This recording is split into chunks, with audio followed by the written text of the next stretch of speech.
ನಮಸ್ತೆ, ಸುಧಾಸ್ ರೆಸಿಪಿ ಕ್ರಿಯೇಷನ್ಸ್ಗೆ ಸ್ವಾಗತ. ಇವತ್ತಿನ ಸ್ಪೆಷಲ್ ಸ್ವೀಟ್ ರೆಸಿಪಿ ಶೇಂಗಾ ಹೋಳ್ಗೆ. ಶೇಂಗಾ ಹೋಳ್ಗೆ ಎಲ್ರಿಗೂ ಇಷ್ಟ ಆಗುವಂಥದ್ದೇ. ಅದರಲ್ಲೂ ನಾರ್ತ್ ಕರ್ನಾಟಕದಲ್ಲಂತೂ ತುಂಬಾ ಫೇಮಸ್ ಆಗಿರುವಂಥ ಈ ಸ್ವೀಟ್ನ ಸಂಕ್ರಾಂತಿ ಹಬ್ಬದಲ್ಲಿ ಮತ್ತು ಎಲ್ಲ ಹಬ್ಬಗಳಲ್ಲೂ ಕೂಡ ಮಾಡ್ತಾರೆ. ಇಷ್ಟಪಟ್ಟು ಮಾಡೋದು ಸಂಕ್ರಾಂತಿ ಹಬ್ಬದಲ್ಲಿ. ಹಾಗೆಯೇ ಹಬ್ಬದಲ್ಲಿ ಮಾತ್ರ ಅಲ್ಲದೇ ಪ್ರತಿ ದಿನವೂ ಮಾಡ್ಕೊಂಡು ತಿನ್ಬೋದು. ಅಷ್ಟು ಈಸಿಯಾಗಿ ಮಾಡುವಂಥ ರೆಸಿಪಿ ಇದು. ನೋಡೋಣ ಹೇಗೆ ಮಾಡೋದು ಅಂತ.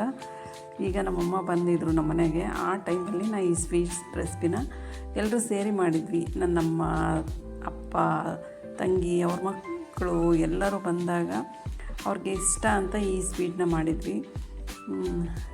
ಹೇಗೆ ಮಾಡೋದು ಅಂದರೆ ಅದಕ್ಕೆ ಶೇಂಗಾ ತೊಗೋಬೇಕಾಗುತ್ತೆ. ಮೊದಲಿಗೆ ನಾನು 2 kg ಶೇಂಗಾನ ತೊಗೊಂಡಿದ್ದೀನಿ. ಹಾಗೆ 2 kg ಶೇಂಗಾಗೆ 1.5 kg ಬೆಲ್ಲ, ಹಾಗೆ ಮೈದಾ 1 kg ಮೈದಾನ ತೊಗೋಬೇಕಾಗುತ್ತೆ. ಇಷ್ಟು ಇದ್ದರೆ ನೀವು ಕಡಿಮೆ ಕ್ವಾಂಟಿಟಿ ಅಂದರೆ ಅರ್ಧ ಮಾಡ್ಕೊಳ್ಳಿ. ನಾವು ಸ್ವಲ್ಪ ಜಾಸ್ತಿ ಜನ ಇರೋದ್ರಿಂದ ಜಾಸ್ತಿ ಮಾಡಿದ್ವಿ ಇದನ್ನು. ಅಂದರೆ ಈ ಸ್ವೀಟ್ ರೆಸಿಪಿನ 15 ದಿನಗಟ್ಟಲೆನೂ ಇಟ್ಕೋಬೋದು. ಅದಕ್ಕೋಸ್ಕರ ಸ್ವಲ್ಪ ಜಾಸ್ತಿ ಮಾಡಿದ್ವಿ, ಮಕ್ಕಳೆಲ್ಲ ಇಷ್ಟಪಡ್ತಾರೆ ಅಂತ. ಈಗ ನೋಡ್ಬೋದು ನೀವು, ಶೇಂಗಾನ ಚೆನ್ನಾಗಿ ಫ್ರೈ ಮಾಡ್ಕೊಳ್ಳಿ. ಲೋ ಫ್ಲೇಮಲ್ಲಿ ನೀಟಾಗಿ ಫ್ರೈ ಮಾಡಿಬಿಟ್ಟು ಈ ರೀತಿ ಸಿಪ್ಪೆನ ತೆಗೆದಿಟ್ಕೊಂಬಿಡಿ. ನಂತರ ಇದನ್ನು ಜಾರಿಗೆ ಹಾಕಿಬಿಟ್ಟು ಪೌಡರ್ ಮಾಡ್ಕೊಳ್ಳಿ. ಇಷ್ಟು ಪೌಡರ್ ಇದ್ದರೆ ಸಾಕು. ಇದಕ್ಕೆ ನಾನು ಬೆಲ್ಲನ 1.5 kg ಬೆಲ್ಲ ತೊಗೊಂಡಿದ್ದೀನಿ ಅಂತ ಹೇಳಿದ್ನಲ್ಲ, ಅದನ್ನು ಕುಟ್ಟಿ ಪುಡಿ ಮಾಡಿ ಅದನ್ನು ಸೋಸಿಬಿಟ್ಟು ಇಟ್ಕೊಳ್ಳೋಕ್ಕೆ, ಅದನ್ನು ಚೆನ್ನಾಗಿ ಕಾಯಿಸಿ ಸೋಸಿ ಇಟ್ಕೊಂಡಿದ್ದೀನಿ. ಹಾಗೆ ಅದರಲ್ಲಿರೋ ಕಸ ಎಲ್ಲ ಬಂದುಬಿಡುತ್ತೆ ಅಂತ, ಅದಕ್ಕೋಸ್ಕರ. ಈಗ ಇಷ್ಟು ಪುಡಿಯಾಗಿದೆ ನೋಡಿ. ಇದರಲ್ಲಿ ಎಷ್ಟು ಎಣ್ಣೆ ಅಂಶ ಇದೆ ಅಂದರೆ ಶೇಂಗದಲ್ಲಿ.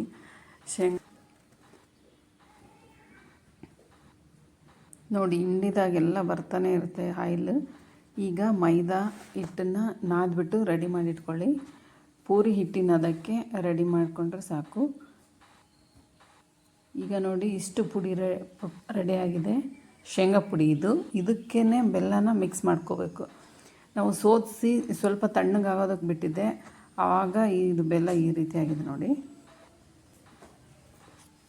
ಈಗ ಬೆಲ್ಲ ಮತ್ತು ಶೇಂಗಾ ಪುಡಿನ ಮಿಕ್ಸ್ ಮಾಡ್ಕೊಳ್ಳಿ.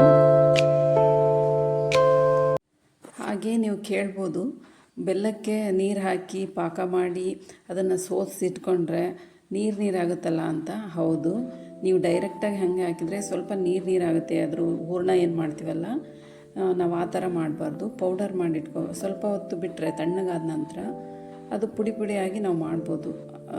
ಸ್ವಲ್ಪ ನೀರು ಹಾಕಬೇಕು, 1 ಗ್ಲಾಸ್ ನೀರು ಹಾಕಿ ಕರಗಿಸ್ಕೊಂಡ್ರೆ ಸಾಕು. ಈಗ ಪೌಡರ್ 2 ತಾಸು ನೀವು ತಣ್ಣಗಾಗೋದಕ್ಕೆ ಬಿಟ್ಬಿಟ್ರೆ ಅದು ಪುಡಿಯಾಗಿ ನಮಗೆ ಸಿಗುತ್ತೆ. ಆವಾಗ ನಾವು ಈ ಬೆಲ್ಲನ ಮಿಕ್ಸ್ ಮಾಡ್ಕೋಬೇಕಾಗತ್ತೆ.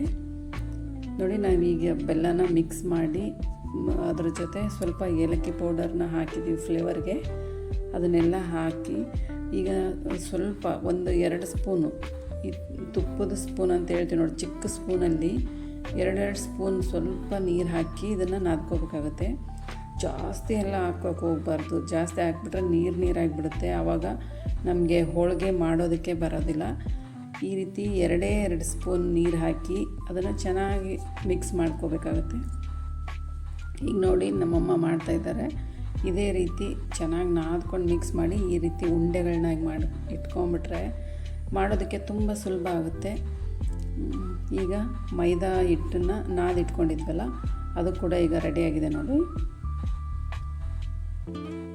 ಅಂದರೆ ಸ್ವಲ್ಪ ಹೊತ್ತು ನೆನೆಸಿಡ್ಬೇಕಾಗುತ್ತೆ ಮೈದಾ ಹಿಟ್ಟನ್ನ. ನೆಂದಿರೋ ಮೈದಾ ಹಿಟ್ಟಿದ್ದು ಈಗ ಈ ರೀತಿ ಉಂಡೆಗಳೇನಿರುತ್ತಲ್ಲ ಅದನ್ನು ಮೈದಾ ಹಿಟ್ಟಲ್ಲಿ ಈ ರೀತಿ ಫಿಲ್ ಮಾಡಿಬಿಟ್ಟು, ನಾವು ಹೋಳಿಗೆ ಯಾವ ರೀತಿ ಮಾಡ್ತೀವಿ ನೋಡಿ, ಹೂರಣದ ಹೋಳಿಗೆನ ಅದೇ ರೀತಿ ಚಿಕ್ಕ ಹೋಳಿಗೆಗಳನ್ನ ಮಾಡ್ಕೊಂಬಿಟ್ರೆ ಆಯಿತು. ತುಂಬ ಸುಲಭ ಇದನ್ನು ಮಾಡೋದಂತೂ. ನೀವು ಒಂದು ಸರಿ ನೋಡ್ಕೊಂಬಿಟ್ರೆ ಎಷ್ಟು ಈಸಿ ಅಂತ ನಿಮಗೆ ಗೊತ್ತಾಗ್ಬಿಡುತ್ತೆ. ಎಲ್ಲರ ಮನೆಯಲ್ಲೂ ಮಾಡ್ತಾರೆ ಸಾಮಾನ್ಯವಾಗಿ. ಈಗ ಹೊಸ್ದಾಗಿ ಯಾರಾದರೂ ಮಾಡ್ತಾಯಿದ್ರೆ ಈ ವಿಡಿಯೋ ತುಂಬಾ ಯೂಸ್ಫುಲ್ ಅಂತಲೇ ಹೇಳ್ಬೋದು. ನೋಡಿ, ನೀವು ಇದಕ್ಕೆ ಸ್ವಲ್ಪ ಮೈದಾ ಹಿಟ್ಟನ್ನು ಹಾಕಿ ಲಟ್ಟಿಸ್ಕೋಬೋದು. ಇಲ್ಲ ಅಂದರೆ ಸ್ವಲ್ಪ ಆಯಿಲ್ನ ಹಚ್ಬಿಟ್ಟು ನೀವು ಚಿಕ್ಕ ಹೋಳಿಗೆಗಳನ್ನ ಮಾಡಿಟ್ಕೊಂಡ್ರೆ ಸಾಕು. ಈಗ ನಾನು ಹಂಚನ್ನು ಕಾಯೋದಕ್ಕಿಟ್ಟಿದ್ದೆ. ಅದು ಕಾದ ನಂತರ ಸ್ವಲ್ಪ ಆಯಿಲ್ ಹಾಕ್ತಾಯಿದ್ದೀನಿ. ಇದಕ್ಕೆ ಈ ಹೋಳ್ಗೆ ಮಾಡಬೇಕಾದ್ರೆ ನಮಗೆ ಆಯಿಲ್ ಬೇಕಾಗೋದೇ ಇಲ್ಲ, ಯಾಕಂದರೆ ಶೇಂಗಾದಲ್ಲಿನೇ ತುಂಬ ಆಯಿಲ್ ಕಂಟೆಂಟ್ ಇರೋದ್ರಿಂದ ಆಯಿಲ್ ಬೇಕಾಗೋದಿಲ್ಲ. ಸ್ವಲ್ಪ ಸ್ಟಾರ್ಟಿಂಗಲ್ಲಿ ಸ್ವಲ್ಪ ಹಾಕಿದರೆ ಸಾಕು. ನೀವು ನೋಡ್ತಿರ್ಬೋದು ಸ್ವಲ್ಪ ಸೀದೋಗಿದೆ ಅನಿಸ್ತಾ ಇದೆ ಅಲ್ಲ. ಸ್ವಲ್ಪ ಲೋ ಫ್ಲೇಮಲ್ಲಿ ನೀಟಾಗಿ ಬೇಯಿಸ್ಕೊಳ್ಳಿ ಇದನ್ನು. ನಂತರ ಒಂದು ಬಟ್ಟೆನಲ್ಲಿ ಒರೆಸ್ತಾನೆ ಇರ್ಬೇಕು ಆಗಾಗ, ಯಾಕಂದರೆ ಇದು ಬೆಲ್ಲ ಹಾಕಿರ್ತೀವಲ್ಲ, ಸ್ವಲ್ಪ ಅಂಟ್ತಾ ಇರುತ್ತೆ, ಅದಕ್ಕೋಸ್ಕರ. ನೋಡಿ ನಾನು ತೋರಿಸ್ತಾ ಇದ್ದೀನಿ ಈಗ. ಈ ರೀತಿ ನೀಟಾಗಿ ಫಿಲ್ ಮಾಡ್ಕೊಂಬಿಟ್ರೆ ನಿಮಗೆ ಯಾವುದೇ ರೀತಿ ಹೋಳಿಗೆಗಳು ಕಟ್ಟಾಗೋದಕ್ಕೆ ಚಾನ್ಸೇ ಇಲ್ಲ. ಅದನ್ನು ನೀಟಾಗಿ ಮೊದಲೇ ತುಂಬಿಟ್ಕೊಂಬಿಡಿ. ಎಲ್ಲ ಒಂದು ಸ್ವಲ್ಪ ತುಂಬಿಟ್ಕೊಂಬಿಟ್ರೆ ಒಂದು ಇಬ್ಬರು ಇದ್ದರೆ ಚೆನ್ನಾಗಿದೆ. ಇದು ಒಬ್ಬರು ಈ ರೀತಿ ಮಾಡಿಕೊಟ್ರೆ ಒಬ್ಬರು ಬೇಯಿಸೋದು ಅದೆಲ್ಲ ಮಾಡ್ಬೋದು. ನೋಡಿ ನಮ್ಮಮ್ಮ ಎಲ್ಲ ಉಂಡೆಗಳನ್ನ ಮಾಡಿಕೊಡ್ತಾಯಿದ್ರು ಅವರು. ಇದೇ ಉಂಡೆನ ಹಾಗೆ ತಿಂದರೂ ಕೂಡ ತುಂಬ ಟೇಸ್ಟಾಗಿರುತ್ತೆ. ನಾವು ಬೆಲ್ಲ, ಶೇಂಗಾ, ಏಲಕ್ಕಿ ಪೌಡರ್ನ ಹಾಕಿ ಉಂಡೆ ಮಾಡ್ತೀವಲ್ಲ, ಪಾಕ ಮಾಡ್ದೇನೆ, ಅದು ಕೂಡ ತುಂಬ ಚೆನ್ನಾಗಿರುತ್ತೆ. ಹಂಗೇ ತಿನ್ಬೋದು. ನಿಮಗೆ ಶೇಂಗಾ ಹೋಳಿಗೆ ಬೇಕಂದರೆ ಈ ರೀತಿ ರೆಡಿ ಮಾಡ್ಕೊಳ್ಳಿ. ನೋಡಿ ಈಗ ರೆಡಿಯಾಗಿದೆ, ಎಲ್ಲ ಶೇಂಗಾ ಹೋಳಿಗೆ ರೆಡಿಯಾಗಿದೆ ನೋಡಿ. ಎಷ್ಟು ಚೆನ್ನಾಗಿರುತ್ತೆ ಅಂದರೆ ಇದು ತಿಂದವ್ರಿಗೆ ಗೊತ್ತಿರುತ್ತೆ. ನಮ್ಮ ಕರ್ನಾಟಕದಲ್ಲಂದರೂ ಎಲ್ಲರೂ ಮನೆಯಲ್ಲೂ ಮಾಡಿರ್ತಾರೆ. ಬೇರೆ ಕಡೆ ಮಾಡಬೇಕಾದ್ರೆ ಇದನ್ನು ಸರಿಯಾಗಿ ನೋಡ್ಕೊಳ್ಳಿ. ಈ ವಿಡಿಯೋನ ಪೂರ್ತಿಯಾಗಿ ಎಲ್ಲೂ ಸ್ಕಿಪ್ ಮಾಡದೆ ನೋಡಿದರೆ ನಿಮಗೆ ಅರ್ಥ ಆಗುತ್ತೆ. ಹೆಲ್ದಿಯಾಗಿರೋ ಈ ಸ್ವೀಟ್ ರೆಸಿಪಿ ನಿಮಗೆ ಇಷ್ಟ ಆಗಿದ್ದರೆ ಲೈಕ್ ಮಾಡಿ, ಶೇರ್ ಮಾಡಿ, ಸಬ್ಸ್ಕ್ರೈಬ್ ಮಾಡ್ಕೊಳ್ಳಿ ನನ್ನ ಚಾನಲ್ನ. ಹಾಗೆ ಸಿಗೋಣ ಮುಂದಿನ ವಿಡಿಯೋದಲ್ಲಿ. ಬಾಯ್.